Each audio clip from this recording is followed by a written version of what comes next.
Bismillah wassalatu wassalam ala rasulillah amma ba'du.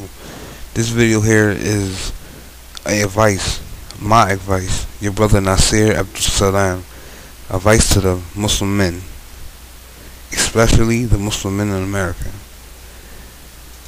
I first wanted to mention that you have two categories. You have a male and you have a man. Now, a male is just somebody who was born a male. Then you also have one who was born a male and he becomes a man. Now some people may consider themselves a man, but in actuality they're not a man. They're just a male. Now this advice is not for those who are just males. This is advice to the men. And this is advice to the people who don't act like men, they act like just males. And this is my advice to them.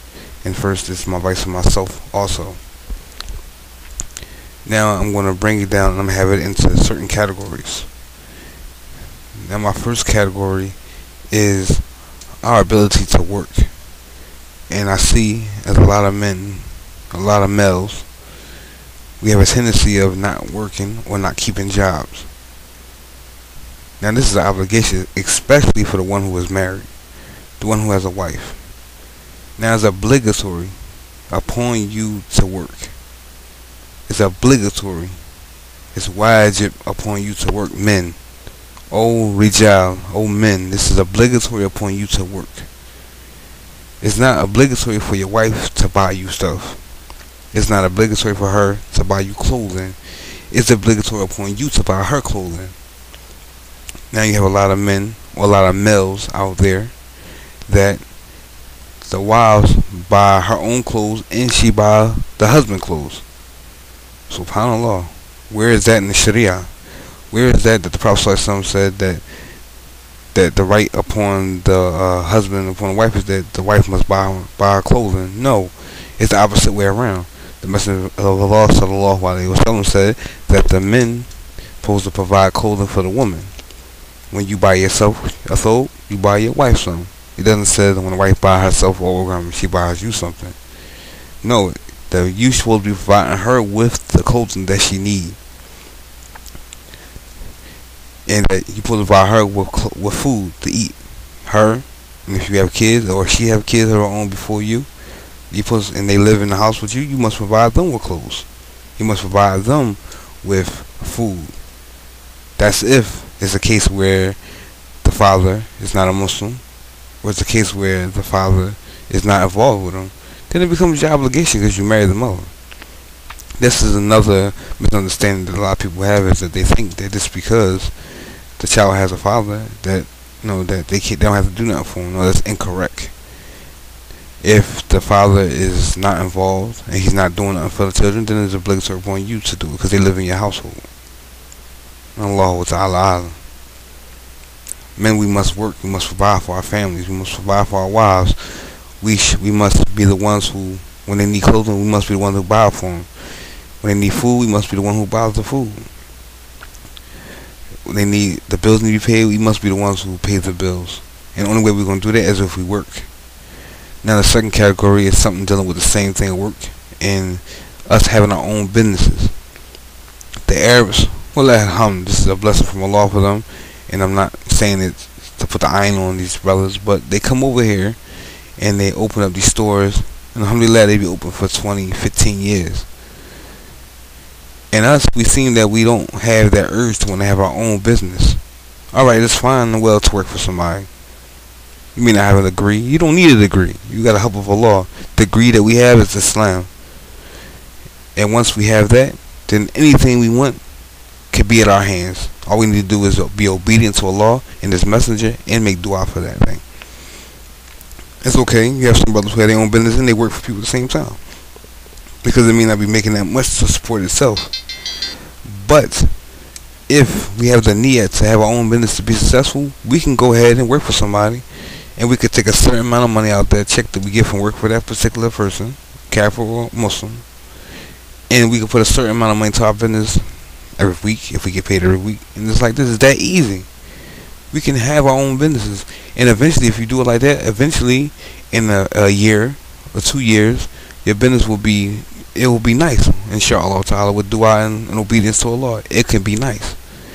And then you will have a successful business like our brothers from Troy, our brothers from Salafi Publications, our brothers from Authentic Statements, our brothers from Tarbiyah Bookstore, our brothers from ABDUS-SALAAM. Just because they have it don't mean that we can't have the same thing that they have.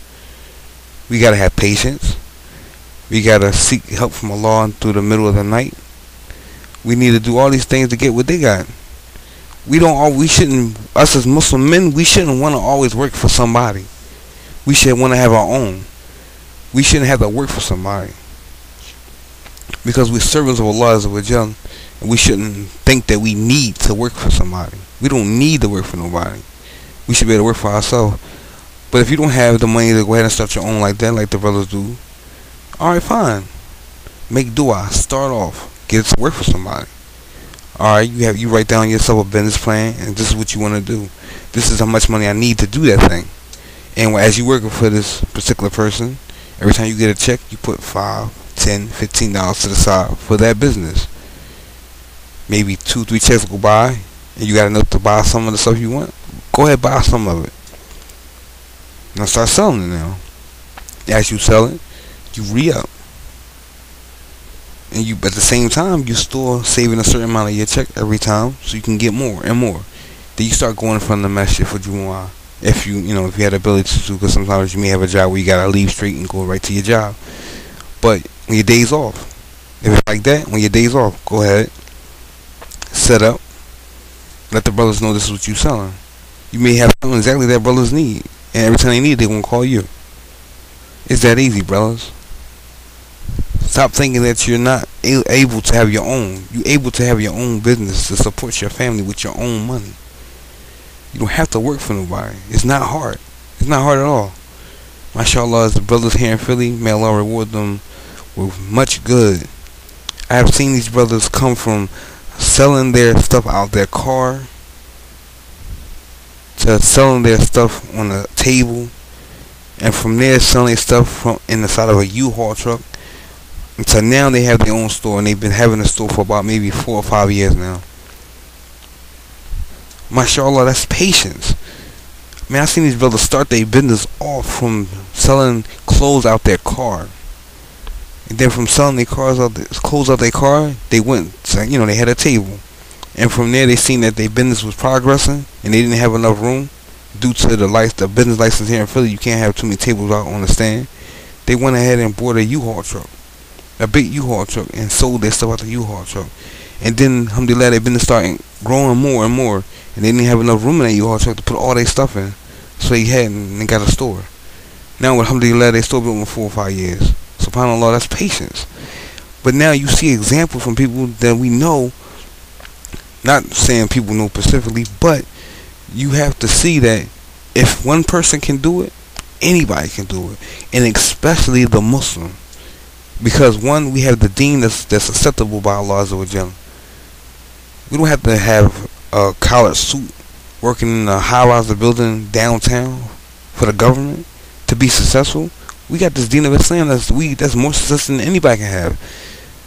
A Muslim who is sincere to Allah and obedient to Allah is more successful in life than the one who is like that. That has a job where they get a couple grand a year, or millions of dollars a year, something like that. I don't know exactly how much they get paid. But a successful Muslim who obeys Allah and His Messenger is more successful in life than they ever be. So me just saying that is to say that I've seen these particular brothers grow their business over the years, and how they never gave up.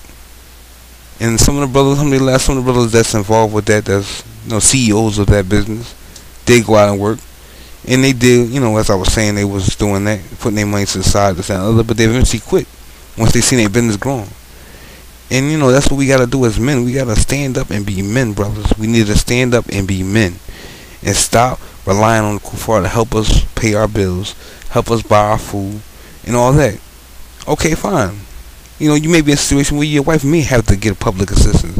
MashaAllah, only Allah knows your situation. But we can't rely on that all the time and keep staying on it. Brother, I know, mashallah, there's sisters out there that have been on this stuff for about 5 or 10 years, and they've been married longer than that. Brothers, how are you saying you're the man, but you expect your wife to be the one who respects you?